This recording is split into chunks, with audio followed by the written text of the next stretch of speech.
자유의지의 딜레마와 책임의 새로운 해석. 인간의 존재를 탐구하는 인문학의 핵심 질문 중 하나는 우리는 스스로 선택하는 자유로운 존재인가, 아니면 이미 결정된 운명의 꼭두각시인가입니다. 이 자유의지에 대한 질문은 인간의 책임 소재를 규정하는 근간이 되며 우리가 타인과 사건을 어떻게 이해하고 대응해야 하는지에 대한 근본적인 통찰을 제공합니다. 1. 자유의지와 결정론의 고전적 대립. 서양 철학은 오랫동안 인간의 자율성을 강조하며 우리가 외부의 강제나 내부의 충동을 넘어 이성적으로 선택할 수 있는 존재라고 믿어왔습니다. 법과 도덕 시스템은 이 자유의지를 전제로 구축되었으며 개인이 자신의 선택에 대해 책임을 져야 한다는 원칙을 세웠습니다. 그러나 과학적 결정론은 이 믿음에 강력한 의문을 제기합니다. 예를 들어 리처드 도킨스의 이기적 유전자와 같은 생물학적 관점은 인간의 행동이 유전자라는 이기적인 정보, 복제자의 생존 전략에 의해 강력하게 프로그램된 결과일 수 있다고 주장합니다. 만약 우리의 분노, 사랑, 공격성마저 유전적 알고리즘의 산물이라면 우리의 선택은 진정한 자유라기보다는 필연에 가깝게 해석될 여지가 생깁니다. 이러한 결정론적 시각은 전통적인 책임 개념을 위협합니다. 모든 것이 이미 결정되어 있다면 범죄자를 처벌하는 것은 정당한가? 단지 유전적 또는 환경적 요인의 희생양에게 책임을 묻는 것이 아닌가 하는 딜레마에 빠집니다. 2. 정법 강의를 통해 본 책임의 전환 운명에 대한 수용. 제공된 정법 강의 용서는 이러한 고전적인 대립 구도를 벗어나 책임의 주체를 완전히 새로운 방향으로 전환시키는 독특한 인문학적 통찰을 제시합니다. 강의의 핵심 논리는 다음과 같습니다. 용서한다라는 것은 사람이 할 수 없는 겁니다. 모든 세상에 일어나는 건 대자연의 법칙으로 일어나는 것이지 이것을 사람이 용서하고 말게 아니라는 거죠. 강의는 사건의 발생을 개인 간의 감정적 문제나 선택의 오류가 아닌 대자연의 법칙이라는 거대한 필연성의 영역으로 격상시킵니다. 즉, 타인을 용서하거나 복수하는 행위 자체가 법칙을 거스르는 월권이며 인간은 그럴 권리가 없다는 것입니다. 가장 충격적인 통찰은 책임의 소재를 피해자 자신에게로 돌리는 부분입니다. 도둑을 당했을 때의 예를 들어보겠습니다.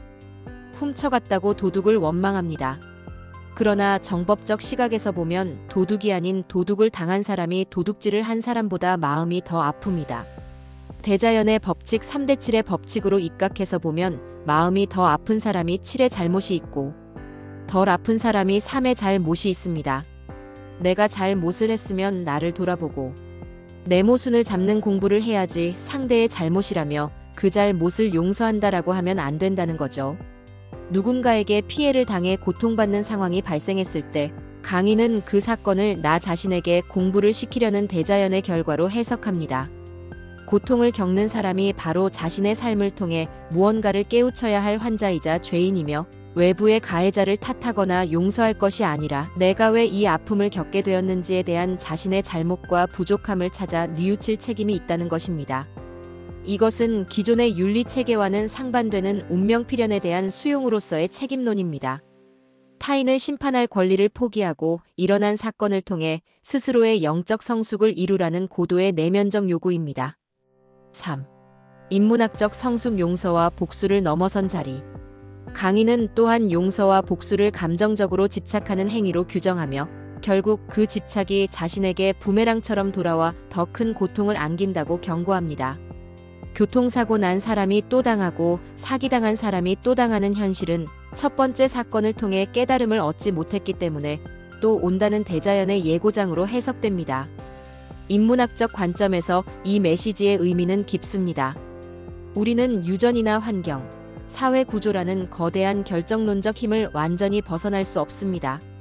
그러나 우리가 가진 진정한 자유, 의지는 바로 이 필연적인 상황에 대해 어떤 태도와 해석을 선택할 것인가에 있습니다.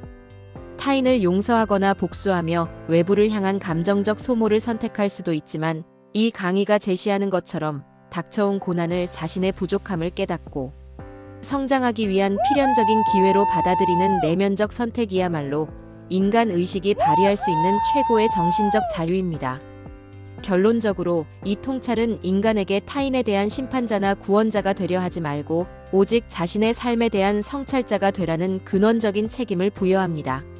용서와 복수의 굴레에서 벗어나 고난을 통해 깨달음을 얻고 삶을 바르게 정리하는 것이야말로 대자연의 법칙 속에서 인간이 도달할 수 있는 가장 높은 인문학적 성숙의 경지인 것입니다.